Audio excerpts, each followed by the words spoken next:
आप मेरे तरकश से कितने भी तीर क्यों ना निकाल लीजिए, लेकिन उस तीर को चलाने के लिए जिस धनुष की आपको जरूरत होगी वह मेरे पास ही है। जिस शिवसेना पर यह दावा ठोक रहे हैं वो भी मेरे पास है। हमारे लोग गद्दार नहीं हैं। हमारे लोगों को गुमराह कर गद्दारी का काम बीजेपी कर रही है। मुझे दुख इस बात का नहीं है मेरे लोगों ने हमारा साथ छोड़ दिया, बल्कि तकलीफ इस बात की है कि बीजेपी शिवसेना को खत्म करना चाहती है। ये बयान है शिवसेना प्रमुख और महाराष्ट्र के पूर्व मुख्यमंत्री उद्धव ठाकरे का। उद्धव के इस बयान के बाद एकनाथ शिंदे क्यों हैं परेशान? शिंदे को लेकर उद्धव ने बना लिया है एक्शन प्लान। 1.5 महीने से चल रही सियासी लड़ाई अब थम जाएगी। उद्धव बनाम शिंदे की लड़ाई में बीजेपी क्यों है मस्त? शिवसेना पर कब्जे की लड़ाई में किसका है पलड़ा भारी? नमस्कार, मैं हूं परवीन शेख। आप सभी का हमारी स्पेशल रिपोर्ट में बहुत बहुत स्वागत है। आज इस रिपोर्ट में बात करेंगे उद्धव ठाकरे के एक्शन प्लान की, जिसने उड़ा दी है एकनाथ शिंदे की नींद। लेकिन उससे पहले आज शिवसेना के बागी विधायकों को लेकर सुप्रीम कोर्ट में सुनवाई हुई। इस सुनवाई के दौरान क्या रहा सुप्रीम कोर्ट का रुख, चलिए हम आपको बताते हैं। Chief justice NV Ramana, justice Krishna Murari और जस्टिस हिमा कोहली की बेंच ने महाराष्ट्र मामले की सुनवाई की। वरिष्ठ वकील कपिल सिब्बल ने मामले में बहस की शुरुआत की। उद्धव सरकार की तरफ से पेश हुए वरिष्ठ वकील कपिल सिब्बल ने सुप्रीम कोर्ट से कहा कि शिवसेना से अलग हुए 16 विधायकों को अयोग्य करार देना चाहिए।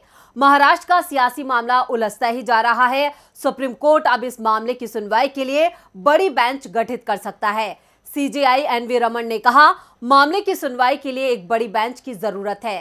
सीजेआई ने यह भी कहा कि बेंच किस तरह की होगी उस पर विचार कर बेंच का गठन करने में लग सकता है वक्त।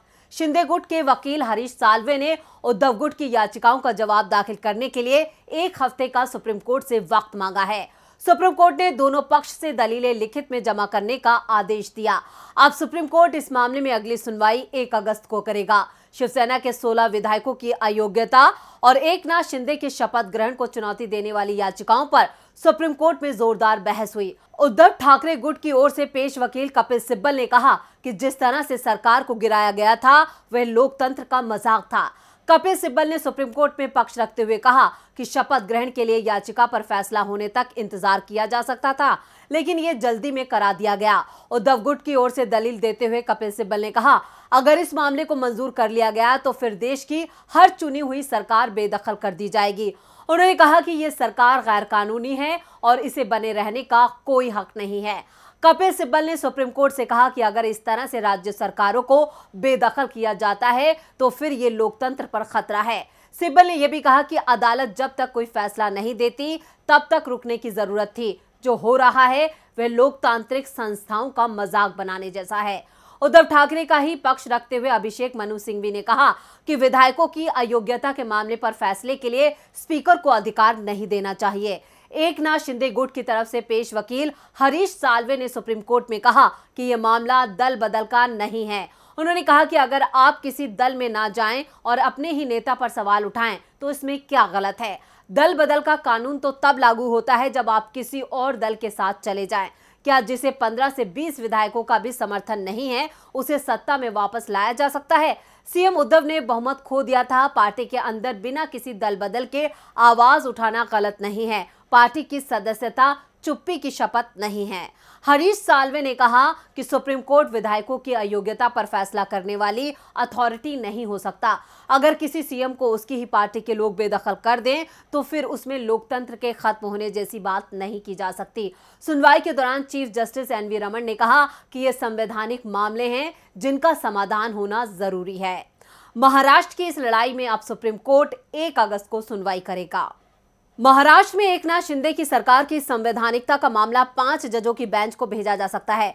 सुप्रीम कोर्ट ने इशारा किया कि इस मामले में दल बदल कानून को गहराई से समझने की जरूरत है। सुप्रीम कोर्ट में हुई बहस के बाद देश की सर्वोच्च अदालत ने दोनों पक्षों को कहा कि वो उन सभी मुद्दों को लिख कर दे जिस पर वो बहस करना चाहते हैं। फिर 1 अगस्त को सुनवाई होगी। मुख्य न्यायाधीश जस्टिस एनवी रमन ने कहा कि इस मामले को 5 जजों की संवैधानिक पीठ में भेजा जाना चाहिए ताकि इस बहस को हमेशा के लिए खत्म किया जा सके।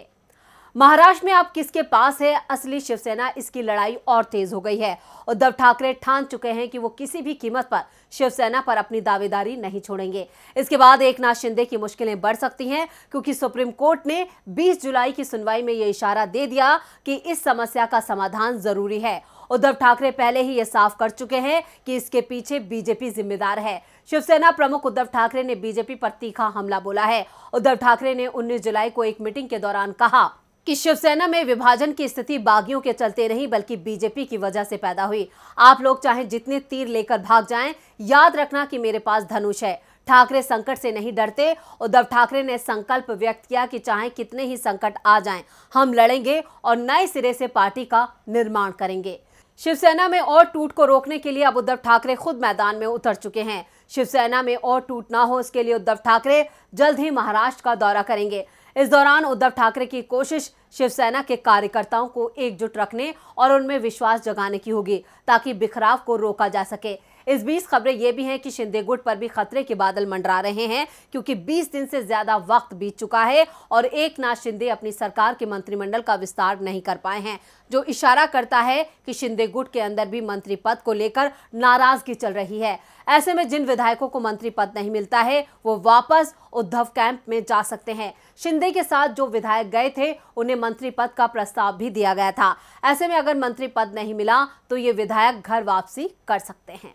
महाराष्ट्र की सत्ता जाने के बाद पूर्व सीएम उद्धव ठाकरे इस वक्त अपने सबसे बुरे दौर से गुजर रहे हैं, लेकिन संकट के इस वक्त में अगर कोई चट्टान की तरह उनके साथ खड़ा है तो वो है संजय राउत। आज संजय राउत को ईडी के सामने पेश होना था, लेकिन राउत ने ईडी से मोहलत मांगकर पूछताछ की तारीख को आगे बढ़ा दिया। इस बीच संजय राउत अपने ट्वीट और बयानों से एकनाथ शिंदे को उनके धोखे की याद दिलाते रहते हैं। फिलहाल तो बाजी शिंदे के हाथ में है, लेकिन उद्धव ठाकरे भी पूरी ताकत के साथ इस सियासी लड़ाई को अंजाम दे रहे हैं। लेकिन इस खेल की असली खिलाड़ी बीजेपी है, जो वक्त और मौके की ताक में है, क्योंकि वक्त आने पर बीजेपी एकनाथ शिंदे को भी साइडलाइन कर सकती है।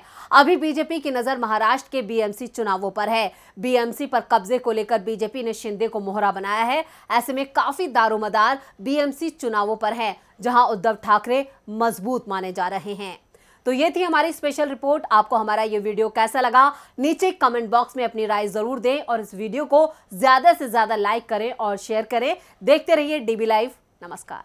हमारे चैनल से जुड़े रहने के लिए YouTube पर टाइप करें डीबी लाइव, सब्सक्राइब बटन को क्लिक करें और बेल आइकन को दबाना न भूलें, ताकि खबरें आप तक पहुंचती रहें। देखते रहिए डीबी लाइव, क्योंकि यहाँ हैं खबरें लगातार। हमारे चैनल से जुड़े रहने के लिए YouTube पर टाइप करें डीबी लाइव, सब्सक्राइब बटन को क्लिक करें और बेल आइकन को दबाना न भूलें, ताकि खबरें आप तक पहुंचती रहें। देखते रहिए डीबी लाइव, क्योंकि यहाँ हैं खबरें लगातार।